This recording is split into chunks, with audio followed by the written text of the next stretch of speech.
Howdy, howdy, howdy, my name's Sasuke, and welcome back to Let's Read the SCP Foundation Wiki. In this episode, we're going to finally get back to actually reading the SCP entries instead of the downward spiral that entry 105 sent us on. Starting with The Old Man. Oh god! Okay, so, The Old Man is Keter class. There's a couple of revisions. Couple of revisions, but let's just start with a revision that's actually here. No physical interaction with 106 is allowed at any time. All physical interaction must be approved by no less than 2/3 vote from O5 Command, who, as we've learned over the last couple of weeks, are terrible, terrible people. Any such interaction must be undertaken in AR2 maximum security sites, after a general non-essential staff evacuation. All staff, research, security, class D, etc. are to remain at least 60 meters away from the containment cell at all times, except in the event of breach events. So this thing is so terrible that not even the disposable people can go near it. Dang! It does look pretty terrible though, look at him. Ugh.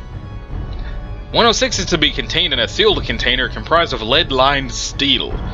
The container will be sealed within 40 layers of identical material, each layer separated by no less than 36 centimeters of empty space.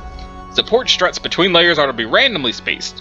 Container is to remain suspended no less than 60 centimeters from any surface by ELOIID electromagnetic supports. Secondary containment area is to be comprised of 16 spherical cells, each filled with various fluids and a random assembly of surfaces and supports.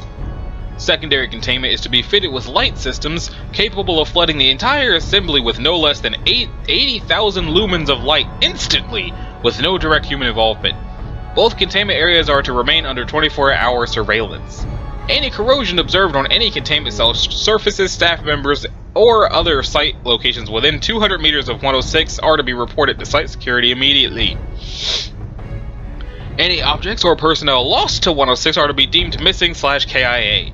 No recovery attempts are to be made under any circumstances. Note: continued research and observation have shown that when faced with highly complex/random assemblies of structures, 106 can be confused, showing a marked delay on entry and exit from said structure. 106 has also shown an aversion to direct sudden light. This is not manifested in any form of physical damage, but at a rapid exit into the pocket dimension generated on solid surfaces.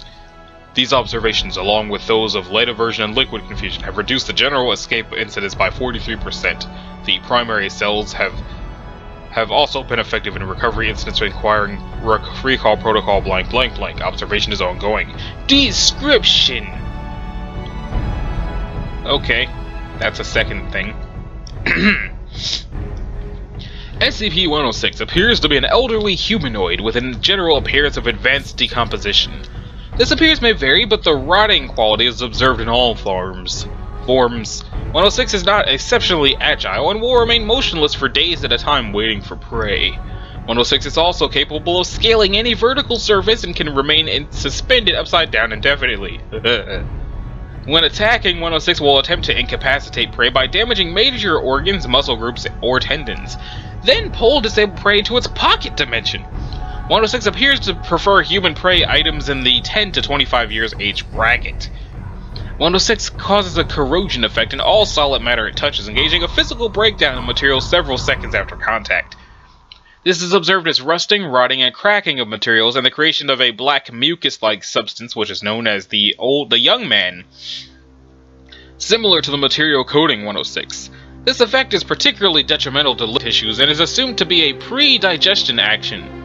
Corrosion continues for 6 hours after contact, after which the effect appears to burn out. And here's a picture of it happening. 106 is capable of passing through solid matter, leaving behind a large patch of its corrosive mucus. 106 is able to vanish inside solid matter, entering what is assumed to be a form of pocket dimension. 106 is then able to exit this dimension from any point connected to the initial entry point. Examples: entering the inner wall of a room and exiting the outer wall.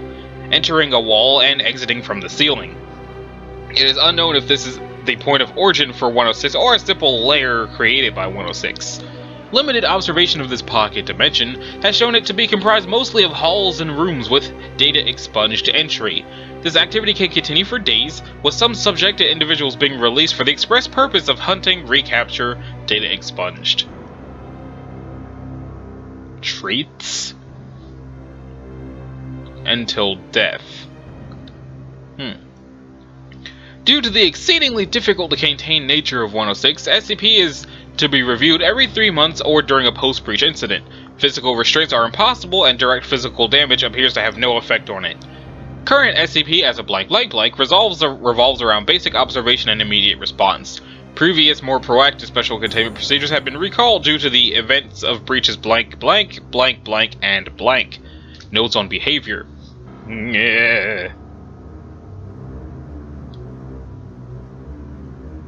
106 appears to go through long periods of dormancy, in which it will remain completely motionless for up to 3 months. The cause of this is unknown, however it has been shown that this will appear to be used as a lulling tactic. 106 will emerge from this state in a very agitated state and will attack and abduct staff and cause gross damage to its containment cell and the site at large. Recall protocol data expunged. Let's see how long this thing is here.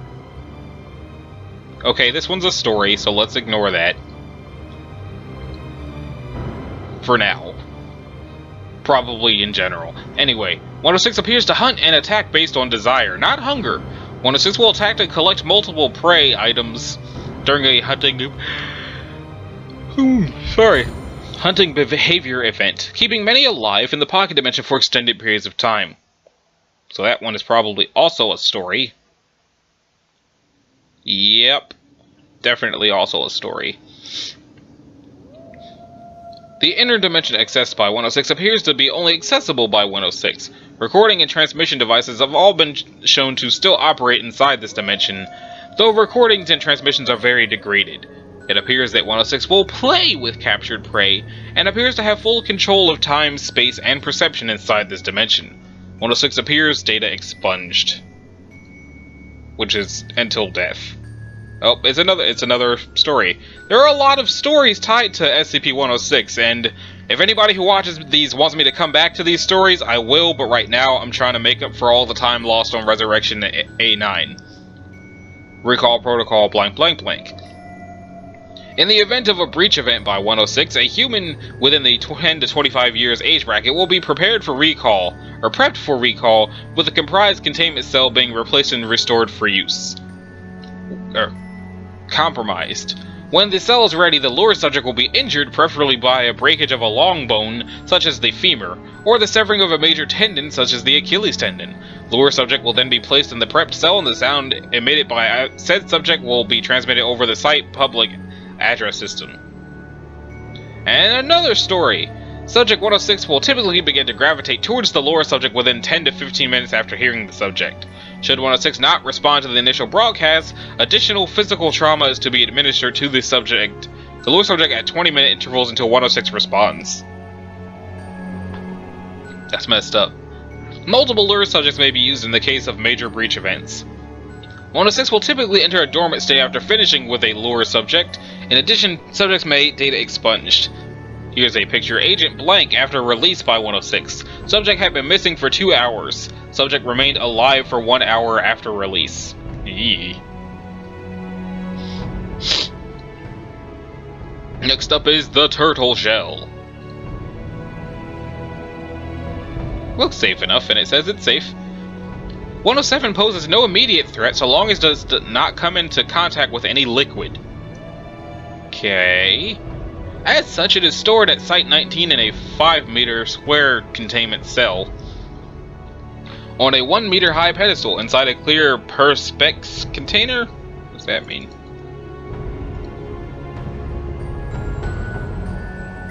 Some sort of acrylic. Okay. Experimentation with 107 is to be carried out at Research Area 6, a 484 kilometers squared area of desolate land in some place dedicated to this purpose. These pauses are my body trying to make me yawn and me trying to fight it. I don't know why I'm yawning so much. Anyone who attempts to activate 107 outside of an approved experiment must be eliminated with any force necessary. Access to and removal of the object requires authorization of 2 level 4 personnel and the approval by said personnel of a full experimental procedure. Should 107 become active while within Site 19, 2 Class D personnel are to remove it from the site via one of the item transport trucks into Loading Bay 2.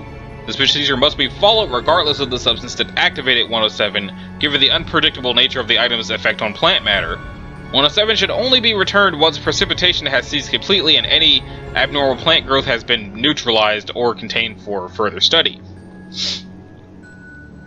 107 resembles the top section of a hollow turtle shell. The shell is composed of a hardened biological material of unknown origin.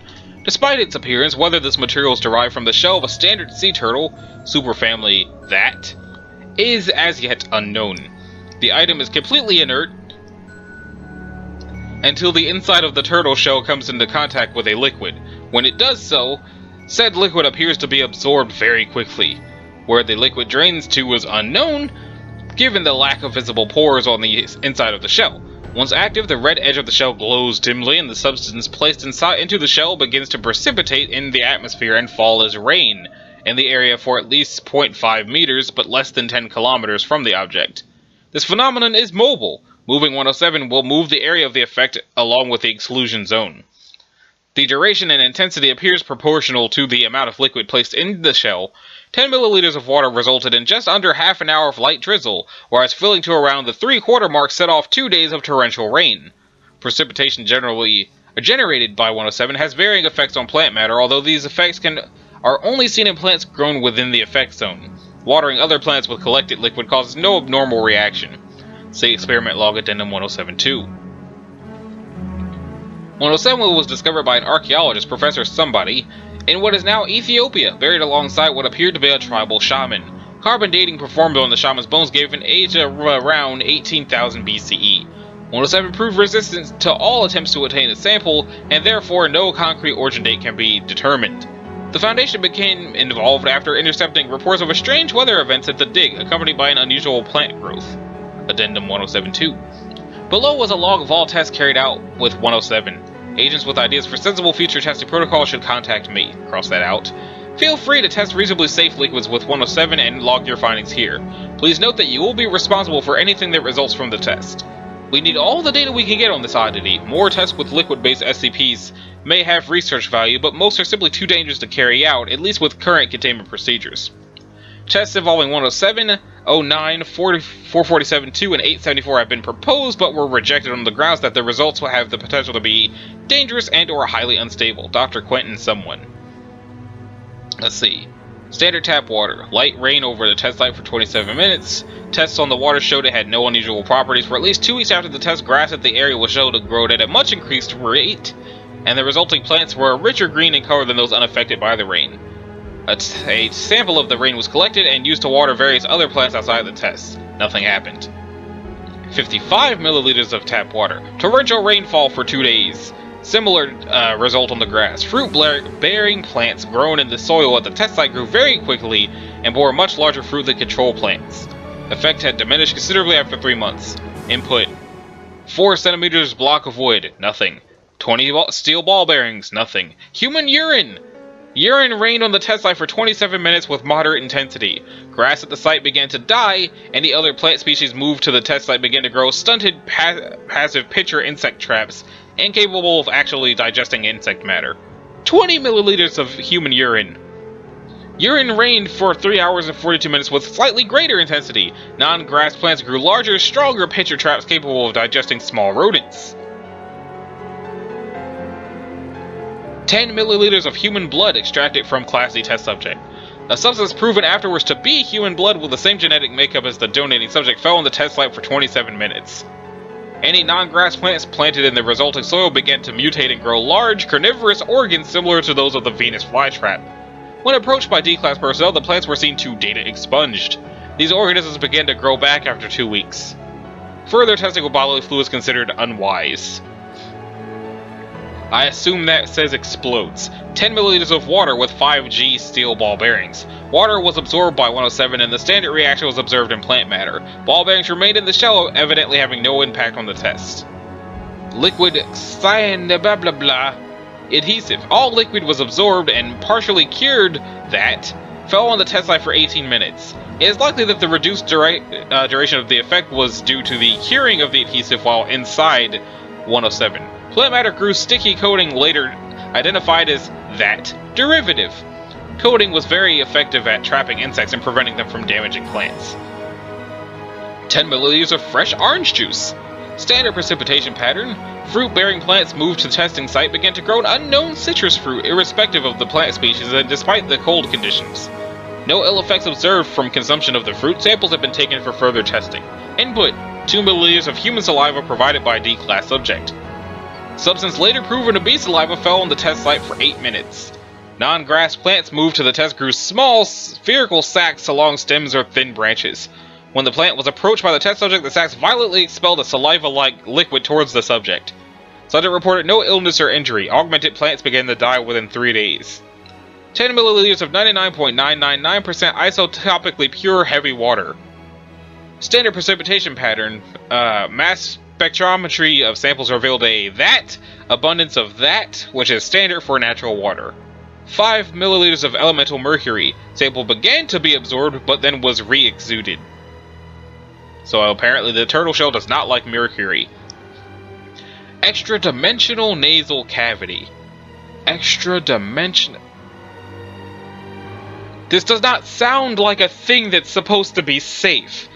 I just want to say I had someone explain to me that safe depends on how to get them and not what they are. And I understand that. But an extra-dimensional nose sounds like it's not safe. Safe to gather, maybe. Safe to have, not so much. If the inside of somebody's nose is this hallway right here, which looks like the hallways in the SCP containment breach, not going to lie, does that mean that that site is inside of a nose? I don't know, let's find out. 108 is contained entirely by Subject 1081. Subject 1081 should be contained in standard containment cells measuring 3 by 3 meters. Furnished with whatever items are requested, unless said items compromise security. 1081 is permitted to leave the room, wander freely, and eat in the main canteen. Medical examination to be performed on 1081 daily, filters to be changed as necessary. 108 is accessible through the nostrils of 1081. Subject is an African-American female, 51 years old, seated in 1081, who was previously employed as a cashier at Blanket Blank Blank, a small town hardware store in Blank, Kentucky. Since blank blank blank, 108 has been housed at Site 17. Endoscopic examination of 108 reveals that the area accessible via the subject's nostrils is not the human nasal cavity, but rather a bunker system of Nazi German construction dedicated to the production and maintenance of World War II era Messerschmitt Me 262 fighters.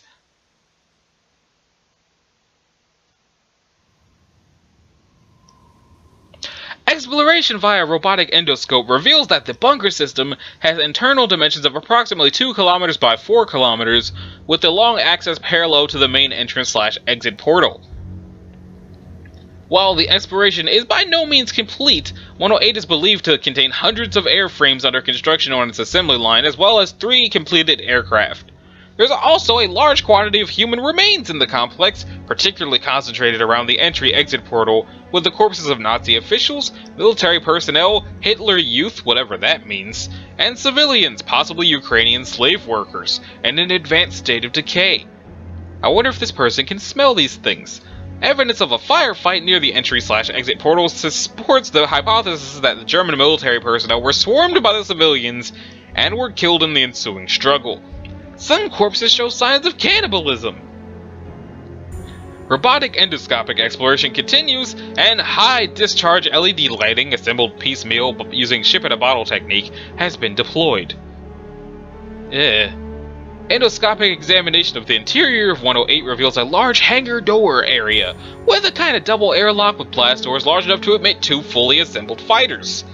A production line exists which would allow damaged fighters and deliveries enter on one side of the hangar door, and finished fighters to the exit on the other side.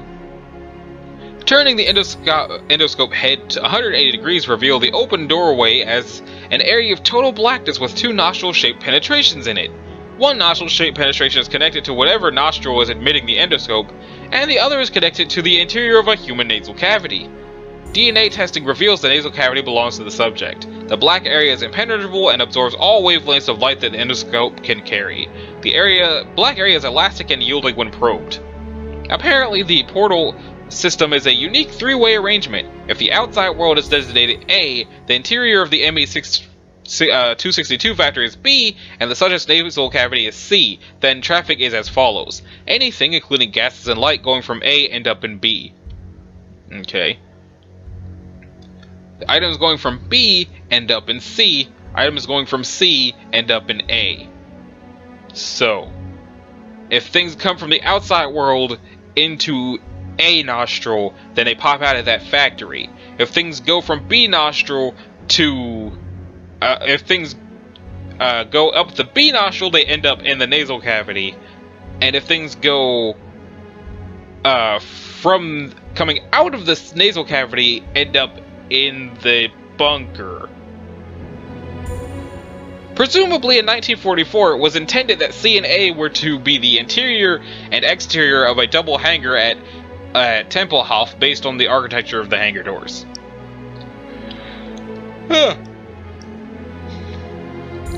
Subject claims that she was training to perform the human blockhead magic trick in preparation for being a clown at a children's birthday party. After hammering a 4 cm long galvanized iron nail into her nasal cavity, she lost her grip on the end and it dropped inside her nose. Immediately she noticed a god-awful musty stench and experienced nausea and disorientation. Blowing her nose had no discernible effect and left no residue on tissues. She was able to breathe normally through her nose. After about 3 days, subject got used to the hell's asshole smell and performed at the children's party to the delight of her nephew. Approximately a week later, after ignoring numerous complaints about the smell of her breath, subject was diagnosed with pneumonia and placed on a course of that. Roxythromycin. Pneumonia responded to antibiotics, but recurred a week later. Her general practitioner also noted that nasal examination with an otoscope showed simply blackness rather than the inside of a nose. After admission to hospital with chronic pneumonia, examination with a 1 meter fiber optic endoscope allowed the endoscope to be threaded in almost the full meter. The attending ENT noted that he appeared to be seeing a Nazi eagle badge through the endoscope. Specialist examination notes were kept in a digital patient management system and intercepted by the Foundation in a routine blank sweep. The subject was recovered without incident by Task Force Epsilon 9, disguised as a high-risk warrant team officers in pre-dawn raid in June 19-something. By the end of the cleanup operation, the GP, ENT, 11 hospital personnel, and 2 civilians were terminated. The subject was examined by Foundation staff and provided her with air filtration units which could be passed through her nostrils piecemeal and assembled like a ship in a bottle. The filtration filling must be removed on a regular basis when it gets expended, roughly once a week, as the subject is essentially inhaling the atmosphere of a formerly sealed Nazi mass war grave.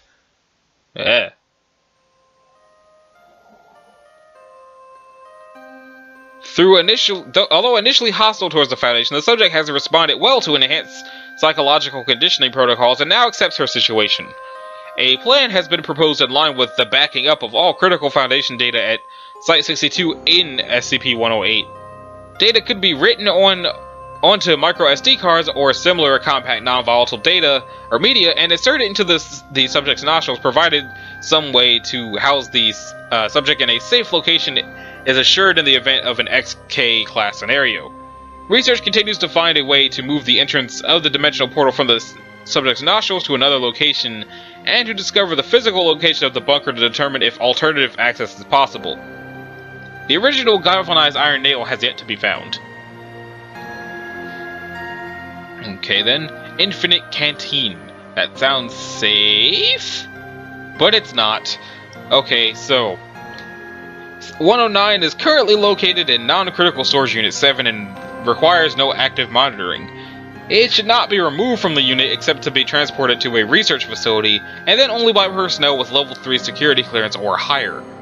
When replacing 109, personnel should ensure that it is firmly closed, firmly grasp it, and that it is placed on the molded pedestal in the upright position. I'm gonna just take some water.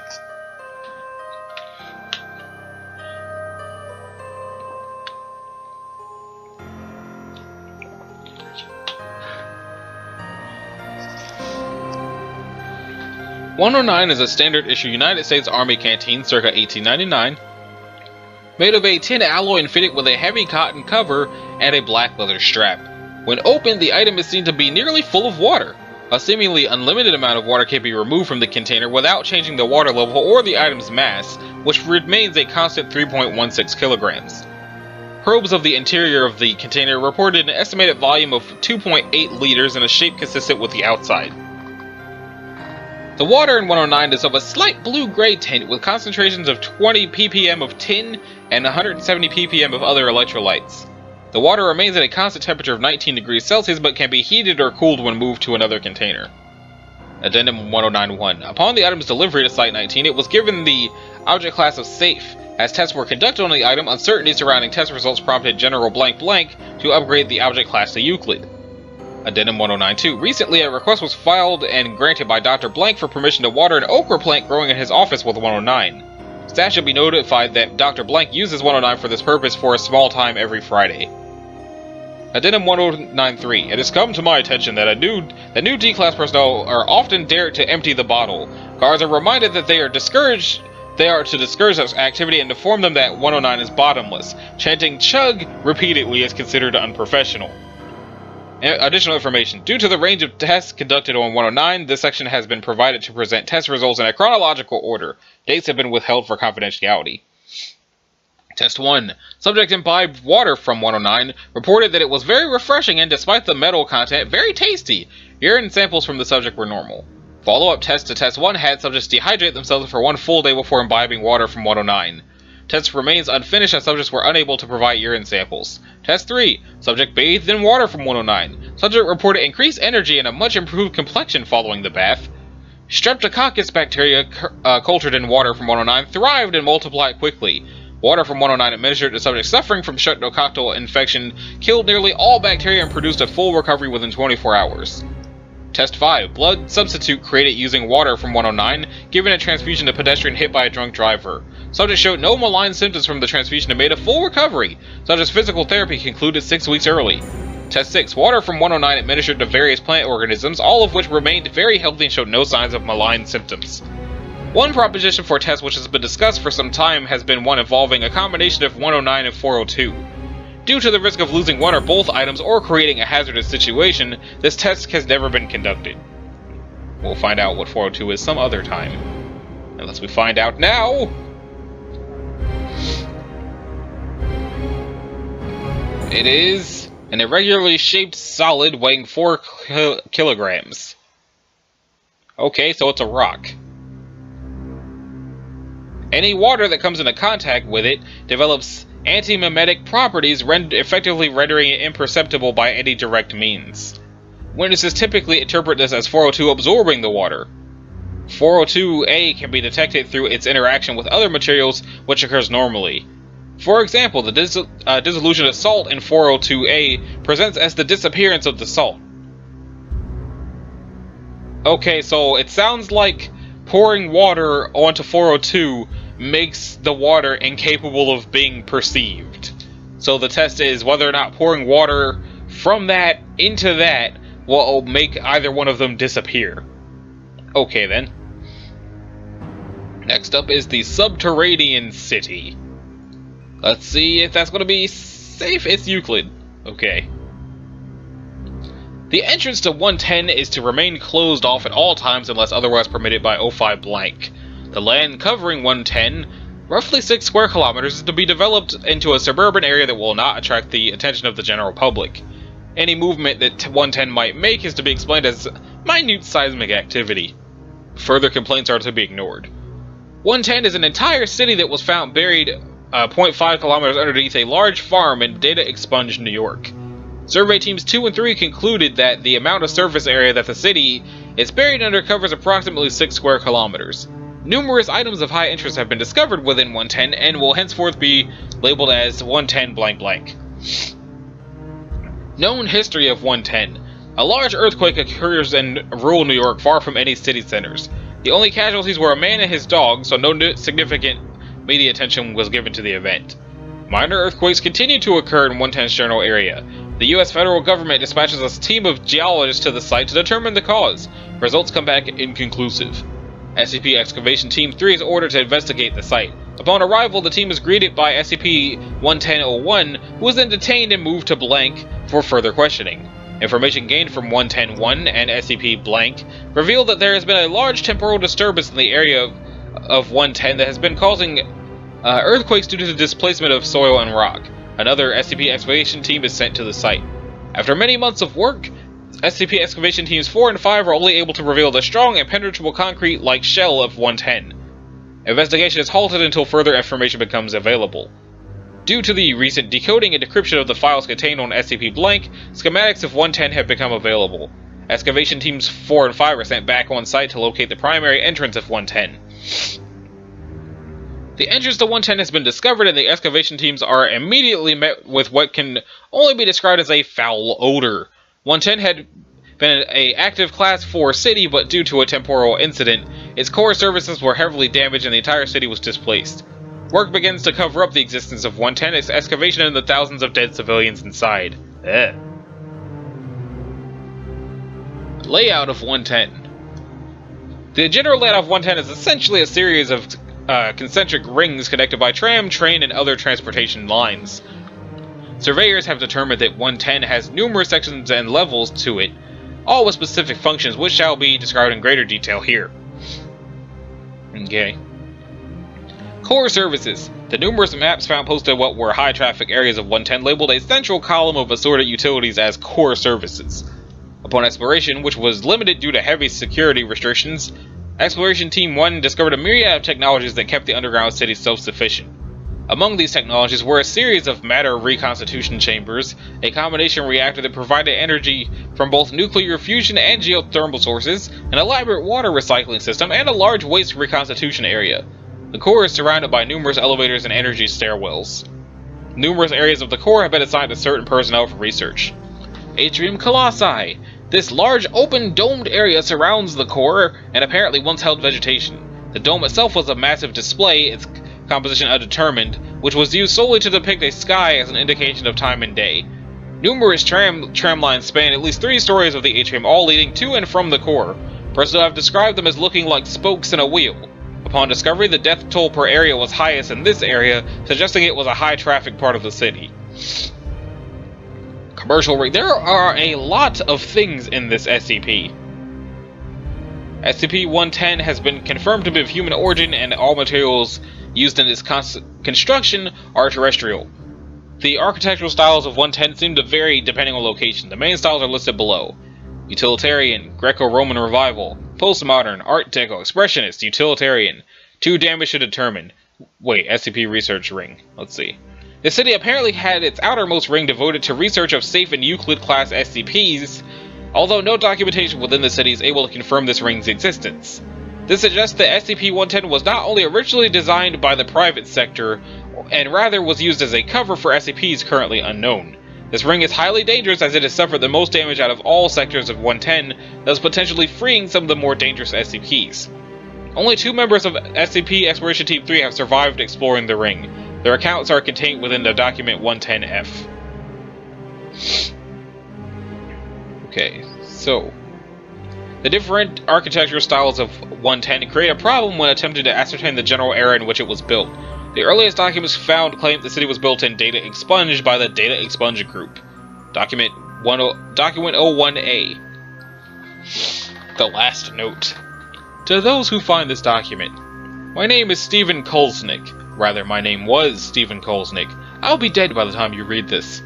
I was the chief engineer of this city, as well as the director of the Data Expunge program contained within the outer containment and habitation rings. Due to an accident with an entity known as Data Expunge, the entire city of Redacted has been dislocated from its original area of Data Expunged. Nobody here knows where we are. From what I have been able to observe, the outer rings have sustained heavy damage, and their contents are threatening the inhabitants of the inner rings. Though we are surely doomed anyway, as the core has sustained heavy damage. 3 of the main life-sustaining services contained within the core are damaged beyond reasonable repair. Any attempts to repair them would take more time than we have left to live. Life support systems will go down soon. I would estimate that they have between 4 to 10 hours of function left. To whoever finds this, contain Data Expunge as best you can. Do not follow the same mistakes as our containment procedures had. If you do, you shall regret it. End document. List of notable SCPs found within SCP-10, Data Expunged. So it sounds like the underground city was some form of SCP Foundation site that nobody knew about. So, dragon snails trademarked. What the heck?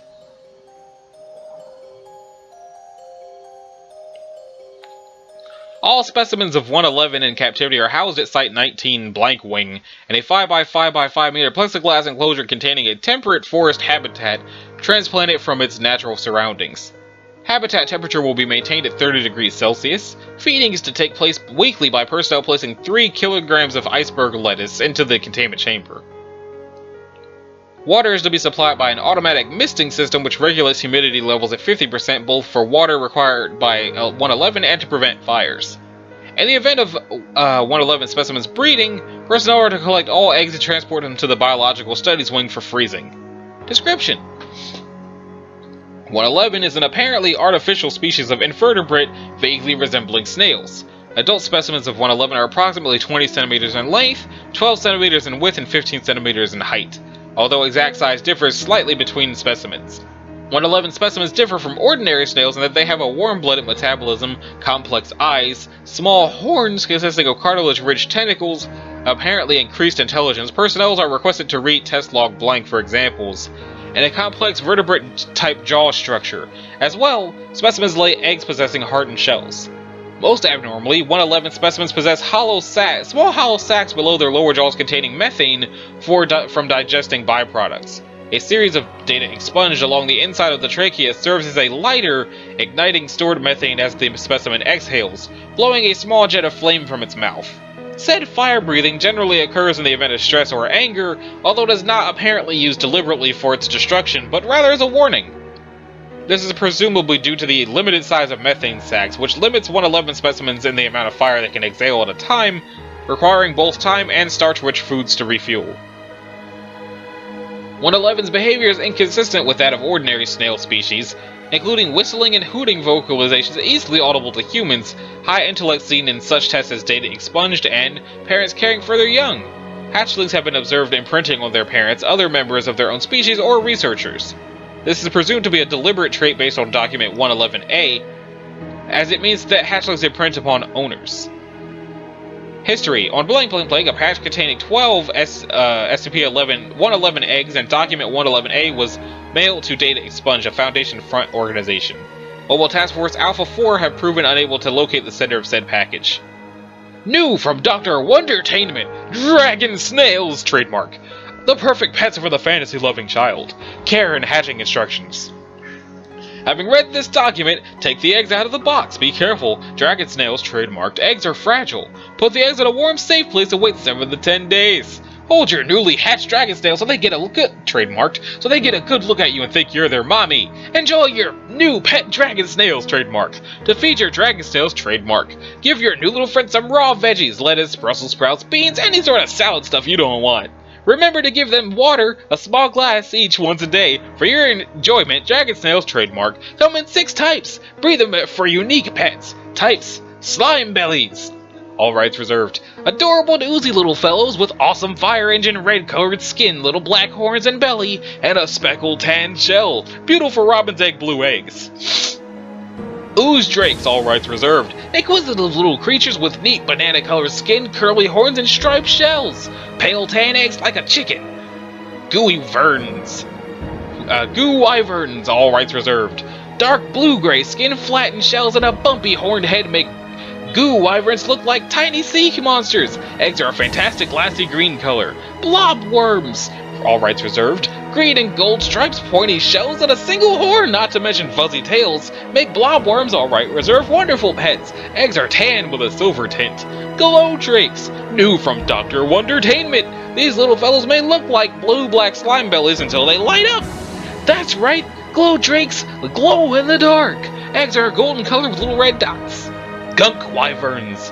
Chubby green-skinned and dome-shelled gunk wyverns make great pets. Eggs are transparent so you can see the baby dragon snail inside. Parental notice. As Dr. Wondertainment's dragon snails trademark breathe fire, they have been known to cause house fires. For maximum playtime, fun, and safety, it is recommended that fire extinguishers be kept handy. Despite this, Dr. Wondertainment is not legally, morally, or financially responsible for any injuries, death, or property damage resulting from the unsafe use of Dragon Snail's trademark, or any Dr. Wondertainment products. By reading this document and incubating your Dragon Snail trademarked eggs, you agree to all said terms and forfeit your rights to lawsuits, organized boycotts, protests, honor duels, etc. Enjoy your purchase! Yeah, that's weird. Once again, doesn't... Well, I don't even think that one was safe, because it sure didn't sound like it. This is a good stopping point. In the next episode, we'll hit SCP-112, the Variable Coaster, also the Gender Switcher, and however many more I make it through in 40 minutes. So, this has been Ananshi Sasuke. This was episode 36 of Let's Read the SCP Foundation Wiki, and I will see y'all in the next one. Later.